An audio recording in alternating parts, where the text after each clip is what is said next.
경찰이 피의자를 취조할 때 쓰는 방법 중에 좋은 경찰, 나쁜 경찰이란 방법이 있습니다. 두 명이 팀을 짜서 먼저 취조하는 경찰이 피의자를 강하게 몰아세웁니다. 다 알고 있으니까 빨리 불라. 그러지 않으면 평생 감방에서 썩을 수도 있다. 빨리 불어. 이렇게 하면 두 번째 경찰이 들어와서 저 친구는 성격이 못됐어요. 커피나 한 잔 드시오. 우리 모두가 먹고 살기 위해 이런 것을 하는 게 아니오. 그러니까 서로 협조하는 게 좋지 않겠소. 이러면 첫 경찰의 강공책에 주눅이 들어있던 피의자가 두 번째 경찰의 친절함에 녹아서 다 불기를 시작한다는 것입니다. 이것이 좋은 경찰, 나쁜 경찰입니다. 그런데 부모가 자식을 대할 때도 비슷한 방법을 씁니다. 좋은 경찰, 나쁜 경찰은 짜고 하는 것이지만 부모는 짜지 않더라도 아버지는 늘 나쁜 경찰과도 같습니다. 이렇게 공부해가지고 네가 앞으로 뭐가 되겠니? 이래도 네가 할 말이 있어. 이렇게 몰아세우면 엄마가 들어와서 애 좀 그만 잡으라고. 애를 좀 믿어줘요. 염려 말아요. 당신보다 더 잘 살 테니까. 이렇게 할 때 애가 마음에 위로를 얻습니다. 결국은 애가 잘 되게 하기 위한 것이지만 이중적인 방법이 동원되는 것입니다. 한 사람으로는 사랑의 모든 면을 다 동원할 수 없기 때문에 그런지도 모릅니다. 그런데 사람이 보기에는 하나님에게도 이중적인 모습이 있습니다. 거룩하면서도 자애로우시고 엄하면서도 긍휼을 베푸시고 구약의 하나님은 무서운 하나님이, 신약의 하나님은 사랑의 하나님이, 우리의 죄를 물으실 때는 눈물 날 정도로 무섭다가도 사랑을 베푸실 때는 언제 그랬냐는 것 같습니다. 야고보서에 기록하기를 하나님은 변함이 없고 회전하는 그림자도 없다고 했지만 그럼에도 사람이 하나님을 예측하기가 어렵습니다. 우리가 하나님의 뜻을 다 알게 되었다라고 생각하는 순간 하나님은 우리에게 다른 것을 말씀하십니다.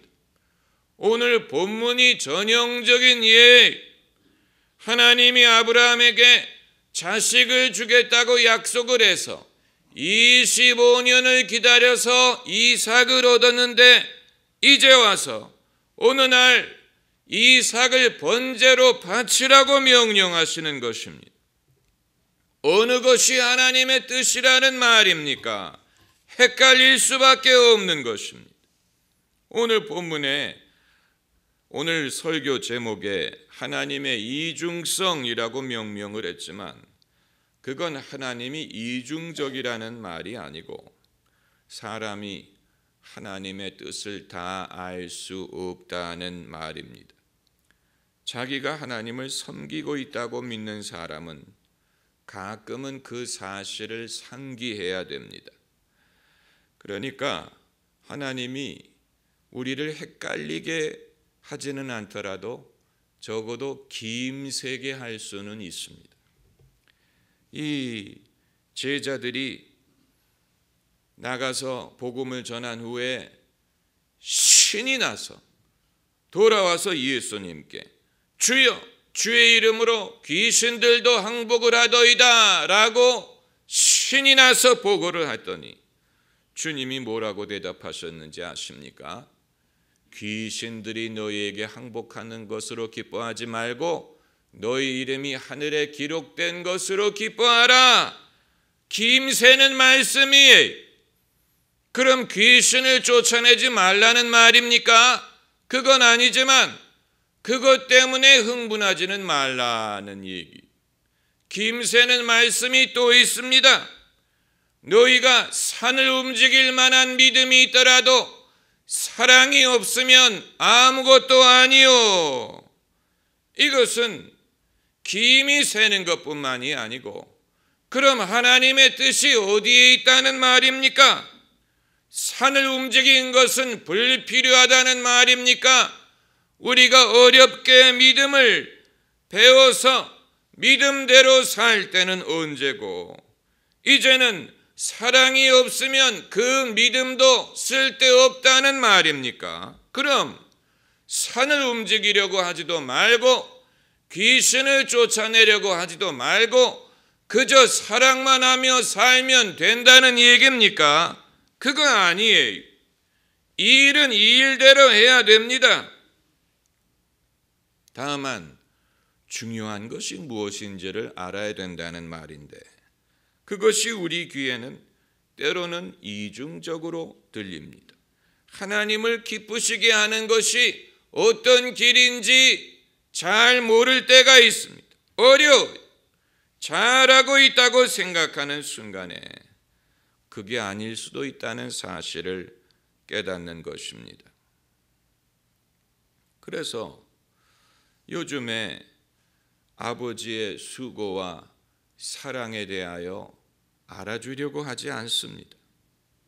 아버지의 엄함, 아버지의 의지, 자식을 강건하게 키우려는 아버지의 그 수고에 대해서는 세상이 별로 칭찬하지 않고 모성애를 귀중하게 여기고, 마치 아버지가 자식을 사랑할 줄 모르기 때문에 아버지 학교에 보내서 사랑하는 법을 기초부터 다시 배워야 되는 것으로 생각을 하는데, 여러분, 그럼 아비가 어미가 되면 된다는 얘기입니까? 모든 아버지가 어머니처럼 되면 되겠습니까? 그건 아니지요. 어머니는 하나로 족합니다. 그러면 요즘의 문화가 한쪽으로 치우치고 있다고 밖에는 볼 수 없는 것입니다. 하나님에 대해서도 마찬가지. 우리는 아픔을 공감하는 하나님, 함께 우는 하나님을 사람들이 찾는 것 같습니다. 어머니와 같은 하나님, 감수성이 많은 하나님을 찾습니다. 그러나 하나님에게는 모성애만 있는 것이 아닙니다. 아브라함에게 자기의 아들을 번제로 바치라고 명할 때도 있습니다. 아주 엄하고 무서운 하나님이에요. 이것이 하나님다운 하나님입니다. 하나님만이 하실 수 있는 일을 하시는 것입니다.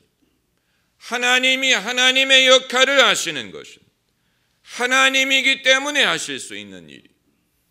그렇기 때문에 이유를 말하지 않아도 됩니다. 하나님만이 하실 수 있는 일이기 때문에 이유를 말하지 않습니다. 아브라함에게 이유를 설명하지 않았습니다.